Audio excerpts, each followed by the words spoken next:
Welcome back, Nation. Today we're going to be discussing metabolism and bioenergetics. Why it's important for you to understand how these systems work in the human body so you can achieve your performance and weight loss goals. Let's jump into it.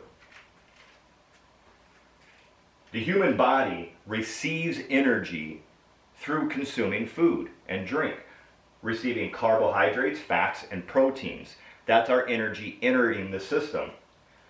Our body then breaks down those three macronutrients into substrates and uses them to produce ATP, adenosine triphosphate. Now, ATP is the energy source for the human body. All movement is derived from the energy created by the breaking apart of ATP molecules. ATP is our metabolism. Metabolism is the process of chemical reactions in the human body in order to maintain itself.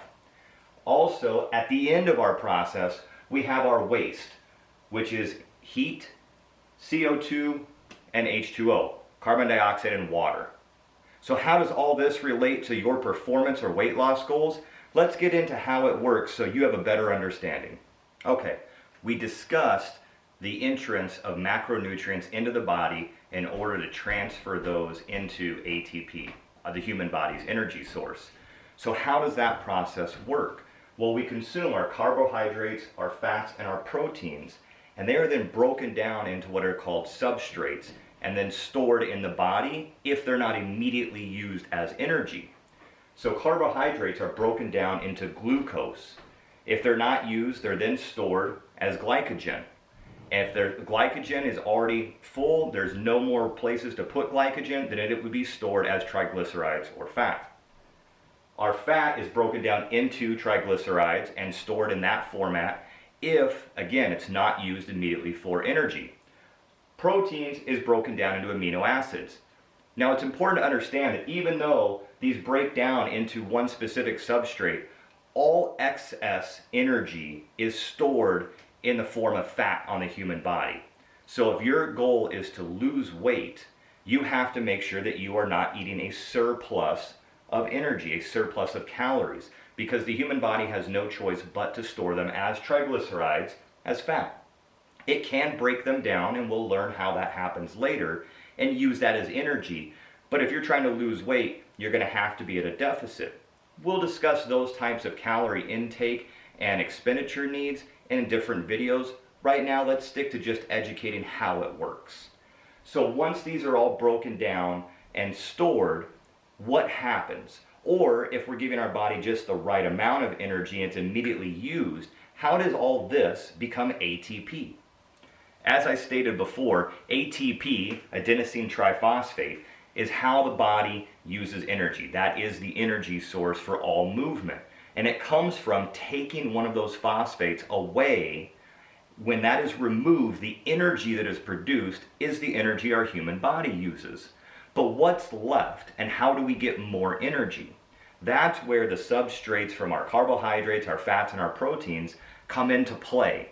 Because when we take one of these phosphates away, it becomes adenosine diphosphate, meaning 2. It's that simple. So how do we get this ADP back to ATP so that we can now break it apart for more energy, thereby utilizing all the food that we gave our body? This is the process that it goes through. Let me show you in illustrated form so it's a little easier to understand. So we have ATP in our system. When we try to use energy, we break one of those phosphates apart and it becomes ADP, adenosine diphosphate.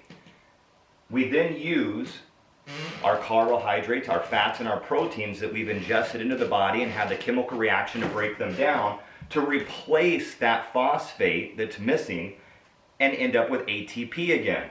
We utilize these to add it to ADP to have ATP again. This is where your food goes. This is the process of burning your hamburger, your cereal, your oatmeal, whatever it is that you're eating, good or bad. We break these down into substrates. They further get broken down. A phosphate is taken from that chemical reaction, added to ADP to recreate ATP. And then when we move, we're utilizing that ATP, and that is the process of energy from start through to finish.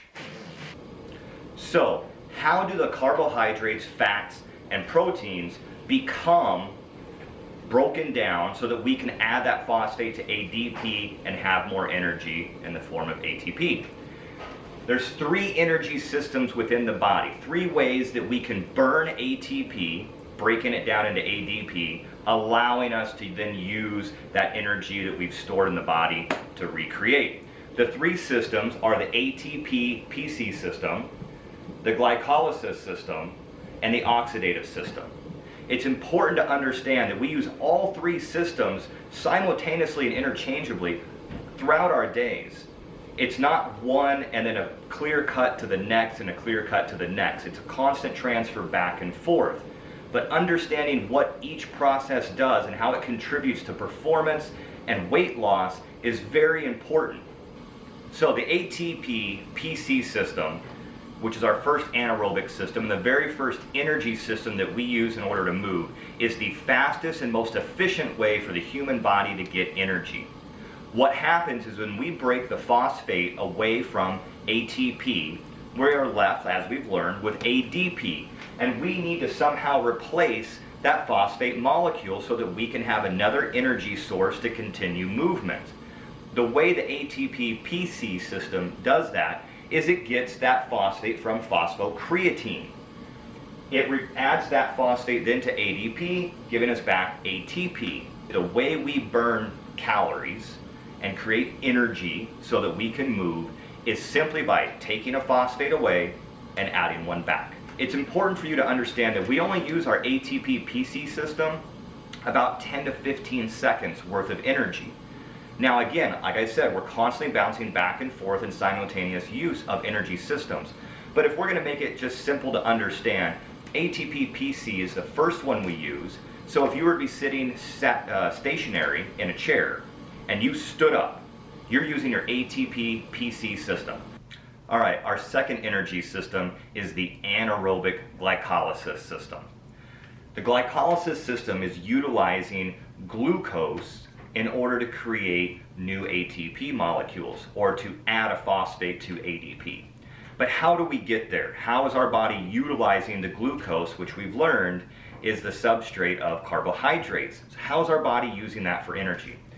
First of all, we need to understand that, remember, our stored carbohydrates are stored as glycogen. Glucose is what they're first broken down into. So if our body is using that glucose, it goes straight from glucose to glucose 6-phosphate. If our body is having to take from stored glycogen, stored glucose, then the body is going to have to break it down from glycogen into glucose to start the process. The glycolysis system does not start until the body has glucose 6-phosphate. So it's important to understand that these 2 substrates are here, but our system, our energy system of anaerobic glycolysis does not start until here. Once we get here and we have now broken down glucose into glucose 6-phosphate, we can start creating more energy and we can start burning the energy that we've put into our body in the form of food. From glucose 6-phosphate, our body will break it down into what's called pyruvic acid. For those of you who are medical experts, don't get on here and comment about how I pronounce pyruvic acid wrong. I don't really care, okay? I'm here to just help you understand how the system works. I'm not claiming to be a doctor or a linguist. From pyruvic acid, we then get our ATP, and our waste product is lactic acid. So if you've ever really been working hard in the gym, I'm talking you're sprinting, you're doing box jumps, you're doing some kind of repetitive movement where you're utilizing a muscle over and over and over again for maybe a large number of reps or for a very high intensity, you feel that burn in the muscle, that's lactic acid. That's how you know you're utilizing the anaerobic glycolysis system, because that burn is lactic acid, and that only comes from this energy system. It's the waste product. This is the system that most of us are going to use and exercise more often than anything. This is your 8 to 12 rep range if you're trying to get hypertrophy and you're lifting weights, trying to body build. This is, again, your sprints after that initial coming off the line. Most of us will spend our time here. So it's very important that your body is efficient at breaking down glycogen into glucose and very efficient at utilizing glucose for an energy source. A lot of people nowadays like to stay away from carbohydrates, and they don't understand that this is where the majority of your performance is coming from. You need to be able to process glucose in an efficient manner to go through the anabolic glycolysis system, whereas you're going to spend most of your time in the gym. All right, our third energy system is the oxidative system. And as we spoke earlier, the oxidative system is actually three separate parts. The first one is, I call it the sister system to the anaerobic glycolysis system. It's the aerobic glycolysis system. The system is identical. The only thing that is different here is the end result, the byproduct of that system. Because oxygen is being used, rather than being left with lactic acid and that burn that we spoke about, you're left with carbon dioxide and water, CO2 and H2O. Those are the byproducts rather than lactic acid.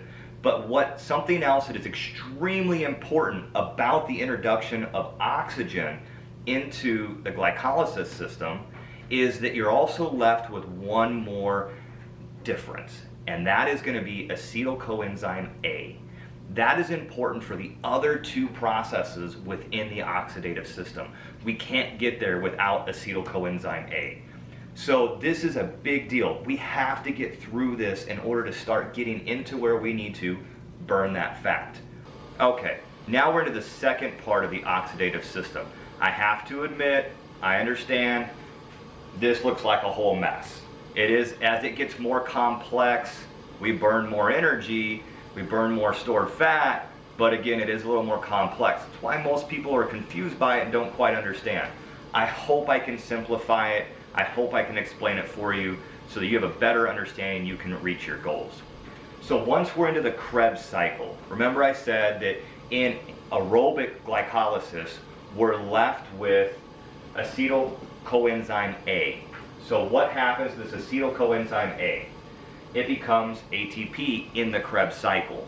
So our carbs broken down into glucose, our fats broken down into triglycerides, and our proteins broken down into amino acids are all used in glycolysis, the aerobic glycolysis system, because again we're talking about our oxidative system. They are turned into pyruvic acid, which is then broken down into acetyl coenzyme A. That the oxidation of coacetyl enzyme A is what the Krebs cycle is. It's the oxidation of acetyl coenzyme alpha. That leaves us with ATP. The third portion of the oxidative system, I'm not going to really draw any diagrams for you. It's pretty simple to understand.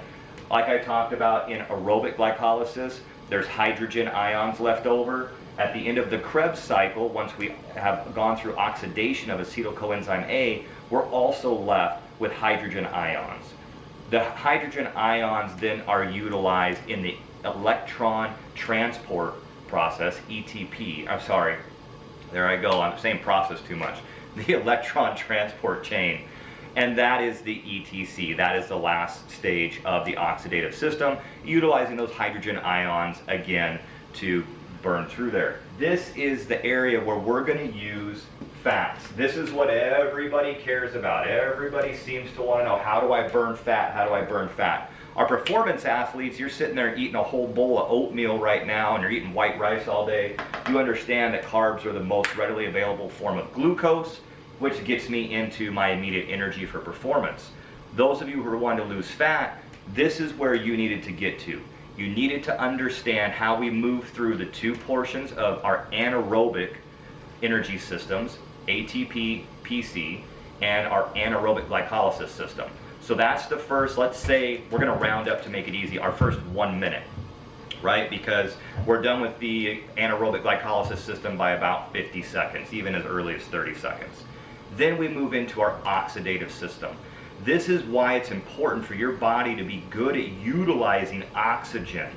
So if you go and you run, let's say 1 mile, whether you're walking a mile, running a mile, whichever you're able to do, when you first start off, you feel that rapid breathing that goes on. You feel some pain in the body, like some muscle pain, It's hard to breathe. This is where people will usually get cramps because the diaphragm is going and they're not conditioned. This is the anaerobic portion of energy. Once you get past that, you'll find that, right, you usually get into a rhythm, and that's what most people talk about. You just got to get going and get into that rhythm. That rhythm you're talking about is the oxidative system. You're talking about your body's ability to get out of an anaerobic state and into an aerobic state utilizing oxygen. And your body seems to fall into a little bit better energy source. This is more efficient than ATP PC and more efficient than anaerobic glycolysis. So your energy usage is a much easier state for the body. The body's better at it. You've probably got more stored fat. I've got more stored fat. Everybody has more fat than they do anything else for their energy source. Even if you're leaner, you still have more fat on your body than you do have glucose floating in your veins. So this is the part where you want to get your body to. Once you get here, now we can start burning fat. It's important to understand that our body is going to continue to use stored glycogen and readily available glucose for energy. This is still our first part of where we're going to get through the system. Our body will first go to glucose for glycolysis, pyruvic acid, acetyl coenzyme A, creating ATP for energy. This is the fastest, most efficient way for our body to get there. Glucose is it. Now, once we're done with the readily available glucose, once we're done with our glycogen stores, now our body moves on to the second most efficient substrate to create ATP, and that is triglycerides. That's our fats. Okay, so those of you who've been watching this, because you want to know how to burn fat, how to lose weight, you had to hold on till the end, because this is where the fat burning happens. You have to move through all those other energy systems. You have to burn all that glycogen, all that glucose. Then, once the readily available glucose and the stored glycogen are used up, then your body will turn to burning fat. So how does this work? Our body, like we've learned already, takes fat and breaks it down into triglycerides to store it. Once it is broken down into triglyceride, our body then can utilize it for energy. When it wants to, it will break down that triglyceride further into free fatty acids, and the end product of breaking down those free fatty acids is acetyl coenzyme A, like we just learned about, the oxidative system. This is where our body can start utilizing that fat. So this is why we had to learn the whole process to understand. First though, you must get through your glucose. So this is why you'll hear people say, go do steady state cardio for 30 minutes on a treadmill, because the rationale on it is you're going to burn through your readily available glucose, you're going to burn through your stored glycogen, and then you'll start breaking down triglycerides into free fatty acids, thereby losing fat. This works. It is true. It is as simple as calories in, calories out. But as we've learned, if you've done any kind of research, even though calories in, calories out is true, there's better ways to do it. Even though it's true, steady state cardio on a treadmill for 30 minutes is going to get you into this state, it's not the most efficient way. We'll talk about that in other videos, but it's important for you to understand that whether you're doing steady state cardio on a treadmill for 30 minutes, whether you're doing HIIT training, whether you're lifting weights, no matter what it is that you're doing, performance-wise, trying to reach your weight loss goals, this is the stage you have to get to lose weight. So you performance athletes, you've learned it, you need glucose, you need glycogen. You are going to be operating more in the ATP PC system and the anaerobic glycolysis system. That's our performance, that's our 8 to 12 reps, that's our sprints. We're going to get into the oxidative system running a 1 mile. I don't care if it's your fastest mile ever. You're still going to get into the oxidative system. But again, you're going to still be using glucose in the early stages of the oxidative system. It won't be till you've ran out of glucose that you'll start breaking down triglycerides. So it's important for you performance athletes to understand that this is where carb loading comes from. This is why people carb load. They will deplete their glycogen stores for 2 or 3 days leading up to a performance. Then they'll spend 1 to 2 days restoring and jamming as much glycogen and glucose into their body as possible so that their system can readily use it in that performance. Those of us who are trying to lose weight, you're trying to lean up for a show, you're just trying to get in your best shape for your beach body, for the summer coming up, or for a wedding, or just to get a little healthier, we need to get into this stage. We've got to get through all the glycogen, through all the glucose, start breaking down those triglycerides. This is why you need to go to the gym for upwards of 30 minutes. You always hear people talk about at least 30 minutes a day, 20 to 30 minutes a day. This is why. You've got to burn through the glucose in the body so you can get to the triglycerides. I hope this helped you understand how the body's energy systems work. I hope that this helps you understand how to reach your performance goals as far as energy is concerned, or reach your fat loss goals as far as how to break into that stored fat and start getting it out of the body to see that scale number go down. Please look forward to future videos. Don't forget to subscribe down below. I'll be putting out videos as often as possible. I know I was gone for about a month. Hey, I can't help it. I've got 2 jobs. I had to go out of state for the other one, but I'm back. You should see videos hopefully once a week. Don't hold me to it though.